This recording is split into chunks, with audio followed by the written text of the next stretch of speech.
Hello everyone, welcome to teachers vision. तो A to Z series को आगे continue करते हुए अब हम बढ़ गए हैं आगे कोस्टल प्लेन्स की तरफ। तो लास्ट वीडियो के अंदर हमने नॉर्दर्न प्लेन्स ऑफ इंडिया इसके बारे में डिस्कस किया था। वो एमसीक्यू हमने सारे करे थे, ठीक है, जो भी आप एमसीक्यू वहाँ से बने थे। अब नेक्स्ट जो टॉपिक है हमारा वो है कोस्टल प्लेन्स के बारे में, ठीक है। इससे रिलेटेड आज हम इस वीडियो के अंदर एमसीक्यू करेंगे। तो स्टार्ट करते हैं फर्स्ट एमसीक्यू से, ठीक है। तो फर्स्ट क्वेश्चन ये रहा हमारे पास।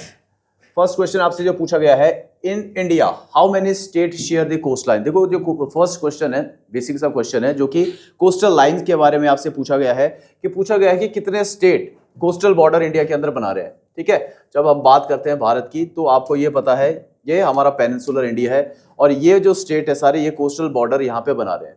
तो आपको पता होना चाहिए यहाँ पे गुजरात, ठीक है, गुजरात आता है, फिर महाराष्ट्र, गोवा, ठीक है, देन कर्नाटका, फिर केरला, ठीक है। इसके बाद आपको देखने को मिलेगा तमिलनाडु, ठीक है, आंध्र प्रदेश, फिर उड़ीसा एंड वेस्ट बंगाल, ठीक है।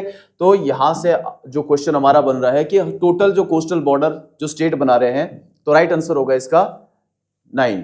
और यूनियन टेरिटरी की जब हम बात करते हैं तो union territory 4 union territory coastal border बना रही है, Dadra and Nagar Haveli and Daman and Diu आपको यहाँ पे देखने को मिलेगा। उसके बाद लक्षद्वीप आइलैंड्स एंड उसके बाद पुडुचेरी आपको देखने को मिलेगी यहाँ पे। एंड जो हमारा बे ऑफ बंगाल के अंदर जो यूनियन टेरिटरी है वो है अंडमान निकोबार। मतलब 4 यूनियन टेरिटरी और total state plus union territory अगर आपसे पूछा जाए तो राइट आंसर होगा आपका फिर 13, ठीक है। तो टोटल जो यूनियन टेरिटरी और स्टेट जो कोस्टल बॉर्डर बना रहे हैं वो है 13। अगर आपसे स्टेट पूछा जाए तो 9 स्टेट कोस्टल बॉर्डर बना रहे हैं। कोस्टल बॉर्डर यहां से जो एक और क्वेश्चन पूछा जाता है कि ये टोटल जो हमारा कोस्टल बॉर्डर है ये कितना किलोमीटर है इंक्लूडिंग आइलैंड्स। तो यहां पे आपको पता होना चाहिए 7516.6 किलोमीटर इतना टोटल हमारा कोस्टल बॉर्डर बनता है, इंक्लूडिंग जो हमारे आइलैंड से इनको मिला के। अगर मेनलैंड इंडिया का पूछा जाए, मेनलैंड इंडियन टेरिटरी का अगर कोस्टल बॉर्डर पूछा जाए तो वो होगा आपका 6100 किलोमीटर, ठीक है। तो इस तरीके के क्वेश्चन भी पूछे जाते हैं एग्जाम के अंदर। नेक्स्ट क्वेश्चन है the name of the coast of Tamil Nadu और आंध्र प्रदेश। जो कोस्ट है तमिलनाडु और आंध्र प्रदेश के अंदर वो कौन सी है? कोंकण है, नॉर्दर्न सरकार है, मालाबार है या कोरोमंडल कोस्ट है? तो इनमें से सबसे पहले जैसे हम बात करेंगे कोंकण कोस्ट की।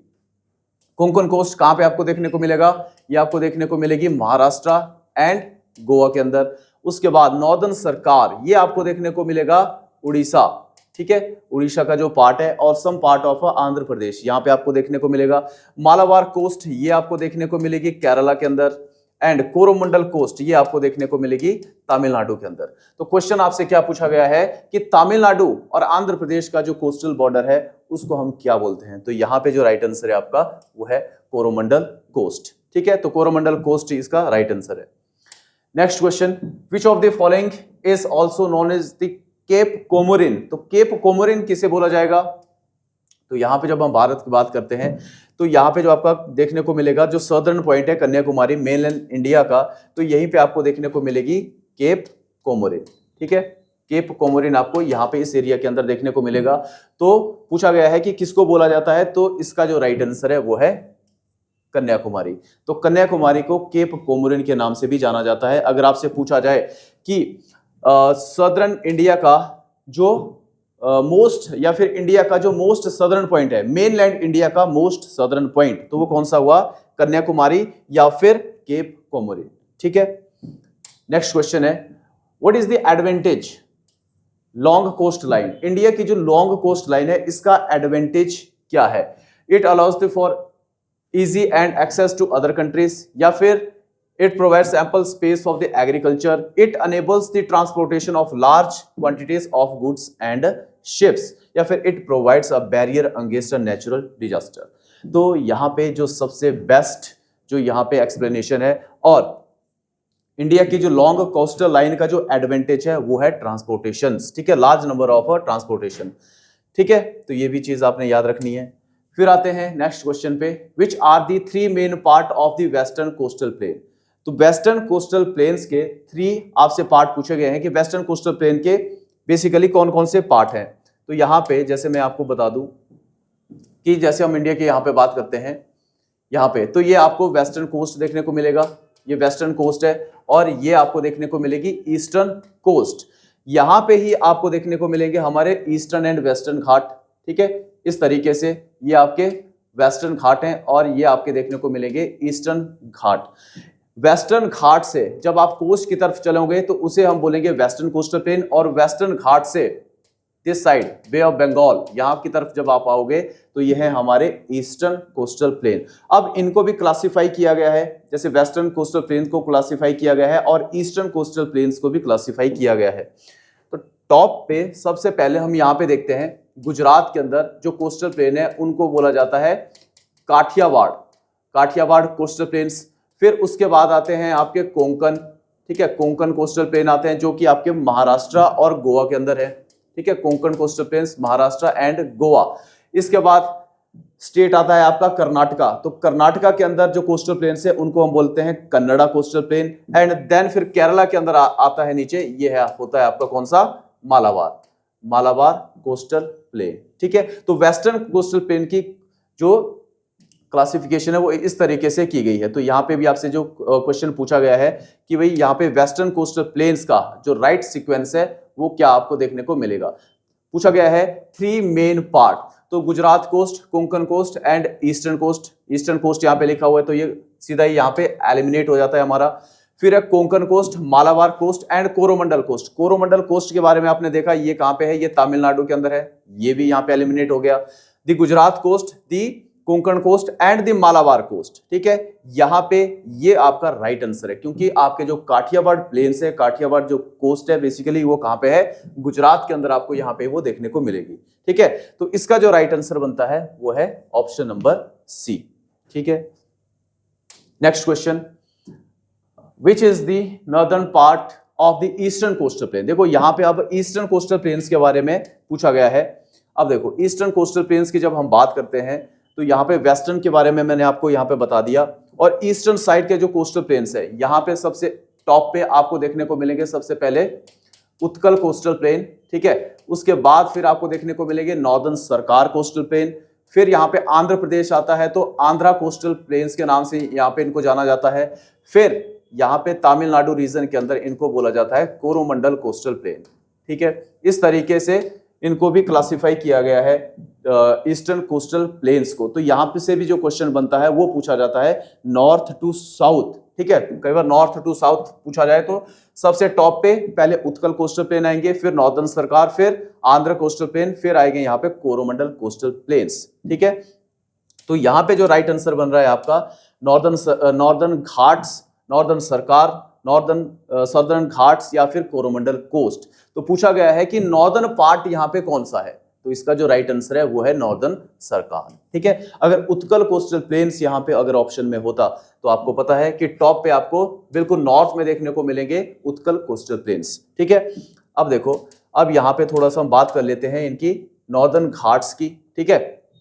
नॉर्दर्न घाट्स की यहाँ पे देखो दो चीजें आपको देखने को मिलती है, ईस्टर्न एंड वेस्टर्न घाट, ठीक है।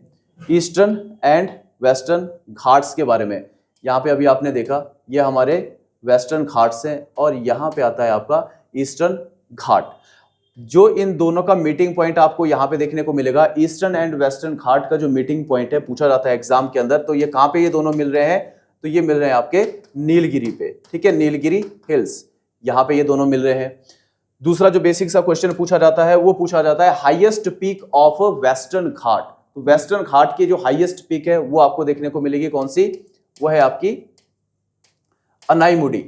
अनाईमुडी क्या है, हाईएस्ट पीक है वेस्टर्न घाट की। और हिल्स कई बार पूछ लिया जाता है कि ये किस हिल्स पे है, तो हिल्स का नाम है इसका अन्नामलाई हिल्स, ठीक है। अन्नामलाई हिल्स के ऊपर आपको ये अनाईमुडी पीक देखने को मिलेगी। यहां से दूसरा क्वेश्चन बनता है कि highest peak of south India, तो साउथ इंडिया की जो हाईएस्ट पीक है वो आपको देखने को मिलेगी कौन सी, अनाईमुडी पीक, जो कि आपकी सिचुएटेड है कहां पे, वेस्टर्न घाट के ऊपर, ठीक है। और जो नॉर्थ इंडिया की हाईएस्ट पीक है वो आप लोग कमेंट बॉक्स के ऊपर इसका आंसर दे सकते हो कि नॉर्थ इंडिया की हाईएस्ट पीक क्या है, ठीक है। साउथ इंडिया की आपने ये देख ली यहाँ पे कि अनाईमुडी। अब देखो यहाँ पे बात की जाती है कि ईस्टर्न घाट, ईस्टर्न घाट के बारे में भी आपने याद रखना है कि ईस्टर्न घाट की जो हाईएस्ट पीक है वो कौन सी है। देखो ईस्टर्न घाट की जो हाईएस्ट पीक है वो आपको देखने को मिलेगी, ठीक है, जिंदा गाड़ा पीक, ठीक है, जिंदा गाड़ा पीक ये आपको देखने को मिलेगी ईस्टर्न घाट की हाईएस्ट पीक। लेकिन इससे पहले ये तो लेटेस्ट एक सर्वे होता है, उसके अंदर बताया जाता है कि हाईएस्ट पीक ऑफ ईस्टर्न घाट ये है जिंदा गाड़ा पीक। लेकिन इससे पहले आपको देखने को मिलती है, ठीक है, कुछ बुक्स के अंदर आपको अभी भी देखने को मिलेगी जो महेंद्रगिरी है, ठीक है, जो महेंद्रगिरी है उसको माना जाता है हाईएस्ट पीक ऑफ ईस्टर्न घाट। लेकिन बाद में सर्वे होता है उस पे बोला जाता है कि महेंद्रगिरी से ज्यादा एलिवेशन की जो आपको देखने को मिलेगी वो है आपकी जिंदागाड़ा पीक, ठीक है। अब जिंदागाड़ा और महेंद्रगिरी अगर दोनों ऑप्शन में होगा तो राइट आंसर आपका बनता है जिंदागाड़ा पीक, जो कि सिचुएटेड है किस स्टेट के अंदर, तो यहां पे आपको देखने को मिलेगा आंध्र प्रदेश के अंदर, ठीक है। और जो महेंद्रगिरी है इसकी आपको लोकेशन देखने को मिलेगी उड़ीसा स्टेट के अंदर, ठीक है। Mahendragiri situated in Orissa and जो आपकी जिंदागाड़ा पीक है ये है आपकी आंध्र प्रदेश के अंदर। और आंध्र प्रदेश के अंदर भी एक बहुत ही फेमस वैली है जहां पे जिंदागाड़ा पीक है, उस वैली का नाम है अराकू वैली, ठीक है, अराकू वैली। तो याद रखना है कि अराकू वैली कहां पे है, ये आंध्र प्रदेश के अंदर है और इसी वैली के ऊपर आपको देखने को मिलेगी जिंदागाड़ा पीक। अब यहां से एक क्वेश्चन और पूछ लिया जाता है कि अराकू वैली फेमस फॉर, तो किस लिए फेमस है अराकू वैली, तो ये कॉफी की प्लांटेशन के लिए सबसे बेस्ट क्वालिटी की जो कॉफी है इंडिया के अंदर वो आपको देखने को मिलेगी कहां पे, अराकू वैली के अंदर जो है आपकी आंध्र प्रदेश के अंदर, ठीक है। और दूसरा आपने यहां से याद रखना है कि ईस्टर्न एंड वेस्टर्न घाट इन दोनों का जो मीटिंग पॉइंट है वो है आपका नीलगिरी हिल्स। अब देखो नीलगिरी हिल्स के बारे में एक और क्वेश्चन पूछा जाता है, highest peak of Nilgiri hills, तो नीलगिरी हिल्स आपको देखने को मिलेगी जहां पे ये दोनों ईस्टर्न एंड वेस्टर्न घाट दोनों का मीटिंग पॉइंट है। लेकिन यहां से क्वेश्चन दूसरा पूछा जाता है कि हाईएस्ट पीक क्या है नीलगिरी हिल्स की, तो नीलगिरी हिल्स की जो हाईएस्ट पीक आपको देखने को मिलेगी वो है आपकी डोडा बेटा, ठीक है, डोडा बेटा जो पीक है वह है आपकी नीलगिरी हिल्स की हाईएस्ट पीक। ओके, अब बढ़ते हैं आगे नेक्स्ट क्वेश्चन की तरफ। पूछा गया है wheeler island is in which of the following state. Wheeler island बहुत ही फेमस एक आइलैंड आपको देखने को मिलेगा, पूछा गया है कि किस स्टेट के अंदर आपको यह देखने को मिलेगा, तो इसका जो राइट आंसर है वो है उड़ीसा, ठीक है, उड़ीसा के अंदर व्हीलर आइलैंड आपको देखने को मिलेगा। अब देखो व्हीलर आइलैंड के बारे में, अब इस आइलैंड का नाम चेंज कर दिया गया है, वो जो नाम है आपका वो है हमारे मिसाइल मैन ऑफ इंडिया के नाम पे। तो मिसाइल मैन ऑफ इंडिया कौन है, वो है हमारे एपीजे अब्दुल कलाम जी, ठीक है, अब्दुल कलाम। तो याद रखना है कि अब इस आइलैंड को बोला जाता है एपीजे अब्दुल कलाम आइलैंड, क्योंकि मिसाइल मैन ऑफ इंडिया इनको बोला जाता है, इसलिए मिसाइल लॉन्चिंग स्टेशन आपको देखने को मिलेगा, ठीक है, मिसाइल लॉन्चिंग स्टेशन वो इधर ही है, इसी आइलैंड से व्हीलर आइलैंड से मिसाइल लॉन्च की जाती है। जो लॉन्चिंग पैड है आपका वो है चांदीपुरा, ठीक है, चांदीपुरा, चांदीपुरा जो लॉन्चिंग पैड है यहां से आपको देखने को मिलेगा कि जो हमारी मिसाइल है वो यहां से लॉन्च होती है। आइलैंड अगर पूछा जाए कि मिसाइल्स कहां से लॉन्च हो रही है तो वो है व्हीलर आइलैंड। लॉन्चिंग पैड अगर पूछ लिया जाए तो वो है आपका Chandipura launching pad situated in Orissa state. Okay, और हमारे जो सैटेलाइट लॉन्च होते हैं वो होते हैं कहां से, श्रीहरिकोटा आंध्र प्रदेश से। नेक्स्ट क्वेश्चन, ठीक है, सेम क्वेश्चन है। नेक्स्ट क्वेश्चन है in which of the following state is Bhitarkanika national park located. बहुत ही फेमस यहाँ पे आपको नेशनल पार्क एक देखने को मिलेगा, ठीक है, और हमेशा ये न्यूज पे रहता है किसी ना किसी रीजन की वजह से। तो ये आपको देखने को मिलेगा कहां पे, यहां से इन स्टेट में से जो भीतरकनिका नेशनल पार्क है वो कहां पे है, उड़ीसा के अंदर, ठीक है। अब ये न्यूज पे क्यों रहता है, अभी रिसेंटली भी ये न्यूज पे था। बेसिकली एक टर्टल की स्पीसीज आपको यहां पे देखने को मिलेगी, कौन से टर्टल है वो, उन टर्टल का नाम है ऑलिव रिडले, ठीक है, ऑलिव रिडले टर्टल, इसके लिए बहुत ही ज्यादा फेमस है। One of the smallest species आपको देखने को मिलेगी ये टर्टल की, और ये आते हैं कहां पे, भीतरकनिका नेशनल पार्क। यहां पे एक बीच आपको देखने को मिलेगा, ठीक है, गाहिर माथा बीच, गाहिर माथा बीच आपको देखने को मिलेगा जहां पे ऑलिव रिडले टर्टल आते हैं। अब ये आते क्यों हैं, बहुत दूर से आते हैं, ठीक है, बहुत दूर से ये ट्रैवल करके पहुंचते हैं कहां पे, गाहिर माथा बीच के अंदर। क्यों आते हैं यहाँ पे, और हर साल आपको देखने को मिलते हैं। ये बेसिकली यहाँ पे आते हैं मास नेस्टिंग के लिए, ठीक है, मास नेस्टिंग के लिए इधर आते हैं, अंडे देने के लिए यहाँ पे आते हैं, और फिर इस एरिया को प्रॉपरली प्रोटेक्टिव एरिया जो है वो डिक्लेयर कर दिया जाता है।